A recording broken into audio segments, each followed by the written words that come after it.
Batman Dark Knight mask by Rubies. All latex, I think.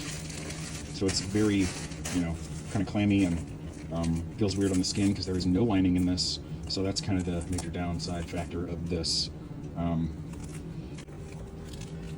did try this on once before, and I did realize there are, look at those nostrils. They are super tiny, and they did not line up with my nostril. Anyway, I wasn't able to breathe, and I guess if I actually use this, I'd need to kind of cut those out more.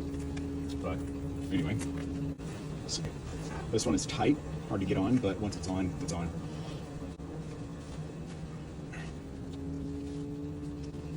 Yeah, the first thing I notice is how hard it is to breathe. It looks a little sharper and a little more genuine.